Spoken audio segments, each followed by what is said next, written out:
யாழ்ப்பாணத்தில் கடத்தப்பட்டு காணாமலாக்கப்பட்ட மனித உரிமை செயற்பாட்டாளர்கள் லலித் மற்றும் குகன் வழக்கில் சிக்கிய கோட்டாபய ராஜபக்ச யாழ்ப்பாணம் நீதிமன்றத்தில் முன்னிலையாக முடியாது, அங்கு வந்தால் என்னுடைய உயிருக்கு ஆபத்து என தெரிவிப்பு. யாழ்ப்பாணத்திற்கு வழங்கப்பட்ட அரச நிதியில் மிக பெரும் மோசடி இடம்பெற்றுள்ளது.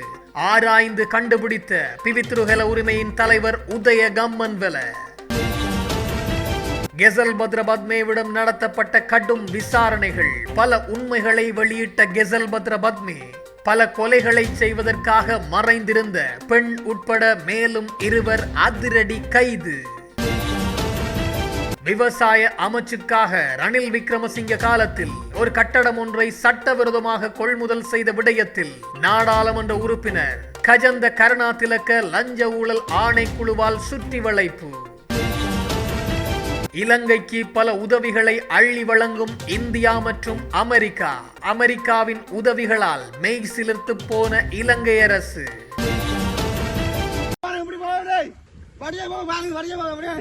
இன்று மட்டக்களப்பில் குளம் ஒன்றில் திடீரென நீரை உறிஞ்சும் மேகங்களால் ஏற்பட்ட அதிர்வலைகள். தீயாக பரவும் காணொலி.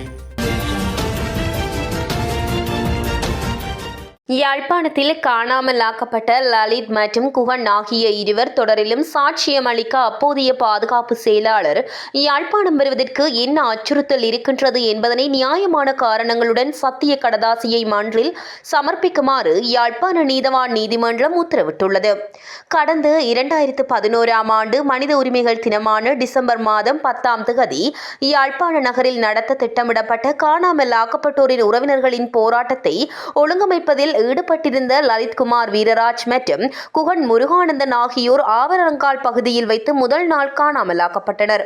அதனை அடுத்து லலித் மற்றும் குகன் ஆகியோரின் உறவினர்களால் ஆள்கொணர்வு மனு கடந்த 2012ஆம் ஆண்டு கொழும்பு மேன்முறையீட்டு நீதிமன்றில் தாக்கல் செய்யப்பட்டது. இந்த மனு மீதான விசாரணையின் போது இந்த கடத்தல் சம்பவம் தொடர்பாக சம்பந்தப்பட்ட சாட்சிகளை விசாரணை செய்து அறிக்கை சமர்ப்பிக்குமாறு யாழ்ப்பாணம் நீதிவான் நீதிமன்றுக்கு கொழும்பு மேன்முறையீட்டு நீதிமன்றம் உத்தரவிட்டது. இதனை அடுத்து யாழ்ப்பாணம் நீதிவான் நீதிமன்றில் 2012ஆம் ஆண்டு செப்டம்பர் 19ஆம் தேதி விசாரணைகள் ஆரம்பமாகின. அந்த நிலையில் குறித்த வழக்கு விசாரணைகளின் போது கடந்த 2017ஆம் ஆண்டு மனுவின் சாட்சியாளர்கள் பட்டியலில் முன்னாள் பாதுகாப்பு செயலாளர்கள் கோட்டாபாய ராஜபக்சவின் பெயர் இணைக்கப்பட்டது. அதனைத் தொடர்ந்து நடைபெற்ற வழக்கு விசாரணைகளை தொடர்ந்து கோட்டாபாய ராஜபக்ஷ மன்றில் தோன்றி சாட்சி அளிக்குமாறு மன்று உத்தரவிட்டது. பாதுகாப்பு காரணங்களால் தன்னால் யாழ்ப்பாணம் வர முடியாது என தொடர்ச்சியாக கோட்டாபாய ராஜபக்ஷ தெரிவித்து வந்தார். இந்த நிலையில் இன்றைய தினம் நடைபெற்ற வழக்கு விசாரணைகளின் போது கோட்டாபாய ராஜபக்ஷ நிகழ்நிலையூடாக தோன்றி மன்றில் சாட்சியம் அளிக்க தனது சட்டத்திறனிகளூடாக மன்றில் விண்ணப்பம் செய்தார். அதனை அடுத்து கோட்டாபாய ராஜபக்ஷ யாழ்ப்பாணம் வருகை தருவதில் உள்ள பாதுகாப்பு அச்சுறுத்தல்கள் தொடர்பில் சத்திய கடதாசியை மன்றில் சமர்ப்பிக்குமாறு உத்தரவிட்ட மன்று அடுத்த வழக்கு விசாரணைகளை எதிர்வரும் பிப்ரவரி 6ஆம் தேதிக்கு ஒத்திவைத்துள்ளது. யாழ்ப்பாணம் மாவட்டத்தில் பேரிடரால் பாதிக்கப்பட்ட மக்களின் வீடுகளை சுத்தம் செய்ய ஒதுக்கப்பட்ட நிதியை வழங்குவதில் முறைகேடுகள் நடந்துள்ளன என பிவித்ருஹெல உரிமைய கட்சியின் தலைவர் உதய கம்மன்பில குற்றம் சாட்டியுள்ளார். நெடுந்தீவு பிரதேச செயலாளர் பிரிவில் தற்போதுள்ள 893 வீடுகளுக்கு பதிலாக 1216 வீடுகளை சுத்தம் செய்வதற்கு நிதி ஒதுக்கப்பட்டுள்ளது என்று சுட்டிக்காட்டியே அவர் இந்த குற்றச்சாட்டை முன்வைத்துள்ளார். நேற்றைய தினம் கொழும்பில் தனது பணிமனையில் நடத்திய செய்தியாளர் சந்திப்பிலேயே அவர் இதனை தெரிவித்தார். மேலும் டிட்வா சூறாவளியின் தாக்கம் யாழ்ப்பாண மாவட்டத்திலும் கடுமையான தாக்கத்தை ஏற்படுத்தியது.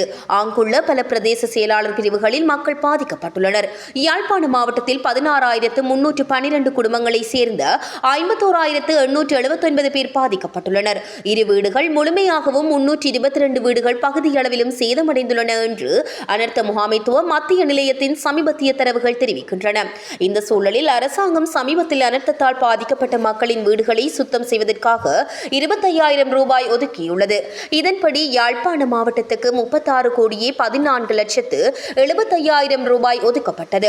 இதில் 1,216 வீடுகளுக்கு நெடுந்தீவு பிரதேச செயலாளர் பிரிவில் 3,04,00,000 ரூபாய் ஒதுக்கப்பட்டுள்ளது. இருப்பினும் 2024 மக்கள் தொகை கணக்கெடுப்பு மற்றும் புள்ளிவிவர அறிக்கையின்படி நெடுந்தீவு பிரதேச செயலாளர் பிரிவில் அமைந்துள்ள வீட்டு அலகுகளின் எண்ணிக்கை 893 ஆகும். நிலைமை இவ்வாறு இருக்க மாவட்ட செயலகத்தால் நெடுந்தீவு முல்லைத்தீவில் 1216 வீடுகளுக்கு எவ்வாறு நிவாரணம் கோர முடியும்? இதனூடாக அரசு அதிகாரிகள் மோசடியில் ஈடுபட்டுள்ளனர் என்றார். இந்தோனேசியாவில் கைது செய்யப்பட்டு இலங்கைக்கு அழைத்து வரப்பட்டதை அடுத்து போலீஸ் தடுப்பு காவலில் வைக்கப்பட்டுள்ள பாதாள உலக கும்பலை சேர்ந்த கெஹல் பத்ர பத்மே என அழைக்கப்படும் பத்மஸ்ரீ பெரேரா என்பவரின் தலைமையில் திட்டமிடப்பட்ட குற்றச்செயல்களை மேற்கொள்வதற்கு பண ஒப்பந்தங்களில் ஈடுபட்ட பெண் உட்பட 2 குற்றப்புலனாய்வு திணைக்கள அதிகாரிகளால் கைது செய்யப்பட்டுள்ளனர். குற்றப்புலனாய்வு திணைக்கள அதிகாரிகளுக்கு கிடைத்த தகவலின் பேரில் கொழும்பு 10 பிரதேசத்தில் உள்ள அடுக்குமாடி குடியிருப்பில் மேற்கொள்ளப்பட்ட சோதனையில் சந்தேக நபர்கள் கைது செய்யப்பட்டுள்ளனர். கைது செய்யப்பட்டவர்கள் மீகோடை மற்றும் எம்பிலிப்பிட்டிய ஆகிய பிரதேசங்களை சேர்ந்த 32 மற்றும் 25 வயதுடையவர்கள் ஆவர். சந்தேக நபர்களிடமிருந்து 15 தோட்டாக்கள் 15,34,000 ரூபாய் பணம் என்பன கைப்பற்றப்பட்டுள்ளன. இது தொடர்பான மேலதிக விசாரணைகளை குற்றப்புலனாய்வு திணைக்கள அதிகாரிகள் மேற்கொண்டு வருகின்றனர். பாராளுமன்ற உறுப்பினர் கயந்த கருணாதிலக்க லஞ்சம் மற்றும் ஊழல் விசாரணை ஆணைக்குழுவில் இன்று வியாழக்கிழமை காலை முன்னிலையாகியுள்ளார். முந்தைய அரசாங்கங்களின் போது விவசாய அமைச்சை செயற்படுத்துவதற்காக ராஜகிரிய பகுதியில் கட்டடம் ஒன்றை வாடகைக்கு வாங்கியமை தொடர்பான விசாரணைகளுக்காக வாக்குமூலம் வழங்குவதற்கு கயந்த கருணாதிலக்க அவ்வாணைக்குழுவில் முன்னிலையாகியுள்ளார். குறித்த சம்பவம் தொடர்பாக அப்போதைய அரசாங்கத்தின் அமைச்சரவை அமைச்சராகவும் முன்னாள் ஊடக அமைச்சராகவும் கயந்த கருணாதிலக்க பணியாற்றியிருந்தார். இன்று காலை 9 மணியளவில் கயந்த கருணாதிலக்க லஞ்சம் மற்றும் ஊழல் விசாரணை ஆணைக்குழுவில் முன்னிலையாகி சுமார் 2 மணித்தியாலம் வாக்குமூலம் பதிவு செய்ததன் பின்னர் அங்கிருந்து வெளியேறியுள்ளமை குறிப்பிடத்தக்கது. அமெரிக்க போர் திணைக்களம் இலங்கை விமானப்படைக்கு 2.1 மில்லியன் அமெரிக்க டாலர் சுமார் 640 மில்லியன் ரூபாய் பெறுமதியான முக்கியமான ஆகாய போக்குவரத்து மற்றும் ஏனைய நடவடிக்கைகளுக்கு தேவையான உபகரணங்களையும் வழங்கியுள்ளதாக அமெரிக்க தூதரகம் தெரிவித்துள்ளது.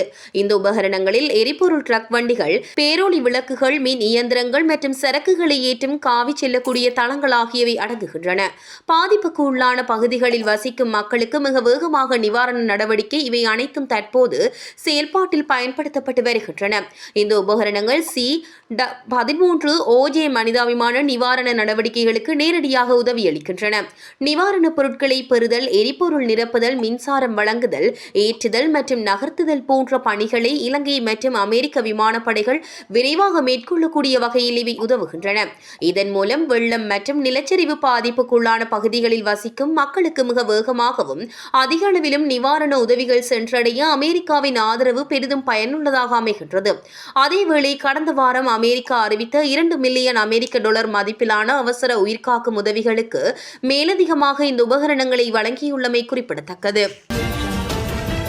டிட்வா சூறாவளியால் ஏற்பட்ட பேரழிவிலிருந்து நாட்டை மீண்டும் கட்டியெழுப்புவதற்காக ஆரம்பிக்கப்பட்டுள்ள ரீபில்டிங் ஸ்ரீலங்கா திட்டத்திற்கு உள்நாட்டிலும் வெளிநாட்டிலும் இருந்து இலங்கையர்கள் மற்றும் பல்வேறு நிறுவனங்கள் நிதியுதவி வழங்கியுள்ளதாக நிதி, திட்டமிடல் மற்றும் பொருளாதார அபிவிருத்தி அமைச்சின் செயலாளர் ஹர்ஷன சூரியபிரம தெரிவித்தார். இந்த நிலையில் நேற்றைய நிலவரப்படி குறித்த திட்டத்திற்கு 1893 மில்லியன் ரூபாய் நிதியுதவி கிடைத்துள்ளதாக அவர் மேலும் சுட்டிக்காட்டினார். புயலால் சேதமடைந்த வர்த்தகங்கள் மற்றும் சொத்துக்களுக்கு இழப்பீடு வழங்குவதற்கான திட்டத்தை தயாரிப்பது குறித்து இலங்கை காப்புறுதி ஒழுங்குமுறைப்படுத்தல் ஆணைக்குழுவின் தலைமையில் அனைத்து காப்புறுதி நிறுவனங்களின் தலைவர்களின் பங்கேற்புடன் கலந்துரையாடல் ஒன்று நடைபெற்றதாகவும் நிதி அமைச்சின் செயலாளர் குறிப்பிட்டார். இந்த அனர்த்த சூழ்நிலையில் சேதமடைந்த வர்த்தகங்கள், சொத்துக்கள் மற்றும் உயிர்களுக்கு உடனடி இழப்பீடு வழங்குவதற்கான ஒரு பொறிமுறையை அனைத்து காப்புறுதி நிறுவனங்களும் ஏற்கனவே ஆரம்பித்துள்ளதாகவும் அவர் குறிப்பிட்டார். இந்த திட்டத்தின்படி சொத்துக்களுக்கு ஏற்பட்ட சிறிய சேதங்களுக்கு உடனடி இழப்பீடு வழங்கும் நடவடிக்கை ஆரம்பிக்கப்பட்டுள்ளதுடன் சொத்துக்களுக்கு ஏற்பட்ட பாரிய சேதங்களுக்கு இழப்பீடு வழங்குவதற்கு தேவையான தகவல்களை சேகரித்த பின்னர் இழப்பீடு வழங்கப்படும் என்றும் அதுவரை இழப்பீட்டின் ஒரு பகுதி உடனடியாக வழங்கப்படும் என்றும் காப்புறுதி நிறுவன பிரதிநிதிகள் தெரிவித்ததாகவும் ஹர்ஷன சூரியபிரம தெரிவித்தார். குறித்த இடத்திற்கு Italy, France, Germany, Australia, England மற்றும் கொரியா உள்ளிட்ட 39 நாடுகளில் இருந்து இலங்கை பணம் பெற்றுள்ளதாக தெரிவிக்கப்பட்டமை குறிப்பிடத்தக்கது.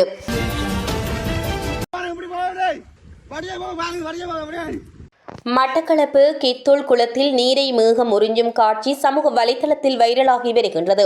இந்த இயற்கை நிகழ்வு நேற்று இடம்பெற்றுள்ளது. கடல் நீரின் ஈரப்பதத்தை மேகங்கள் உறிஞ்சி பின்னர் மழையாக பொழியும் இந்த அதிசயம் பார்ப்போரை வியப்பில் ஆழ்த்தும். இது ஒரு அற்புதம் போல் தோன்றினாலும் நீராவி போக்கு மற்றும் மேக உருவாக்கம் என்ற அறிவியல் நிகழ்வின் ஒரு பகுதியாகும். குறிப்பாக கடலுக்கு அருகில் வெப்பம் மற்றும் ஈரப்பதத்தின் கலவையால் இது ஏற்படுகின்றது. இந்த நிலையில் குளத்தின் நீரை உறிஞ்சும் காட்சி காண்போரை மெய்சிலிர்க்க வைத்தது. இந்த வீடியோ சமூக வலைதளத்தில் பரவி வருகின்றது. பகடிவதை புரிந்த குற்றச்சாட்டில் கைதான யாழ்ப்பாண பல்கலைக்கழக முகாமைத்துவ கற்கைகள் மற்றும் வணிகப்பீட மாணவர்கள் 19 பேரின் விளக்கமறியலை நாளைய தினம் 12ஆம் தேதி வரை நீதிமன்றம் நீடித்துள்ளது. பல்கலைக்கழகத்திற்குள் வெளியே உள்ள வீடொன்றுக்கு கனிஷ்ட மாணவர்களை அழைத்துச் சென்று தாக்குதல் நடத்தி பகடிவதையில் ஈடுபட்டுள்ளனர் என்ற குற்றச்சாட்டில் பெரும்பான்மையின சிரேஷ்ட மாணவர்கள் 19 பேர் கடந்த மாதம் 29ஆம் தேதி கோப்பாய் போலீசாரால் கைது செய்யப்பட்டு நீதிமன்ற உத்தரவுப்படி நேற்று புதன்கிழமை வரை விளக்கமறியலில் வைக்கப்பட்டனர். நேற்றைய தினம் மீண்டும் மாணவர்களை மன்றில் முற்படுத்திய வேளை 19 பேரையும் நாளைய தினம் 12ஆம் தேதி வரை விளக்கமறியலில் வைக்குமாறு மன்று உத்தரவிட்டது.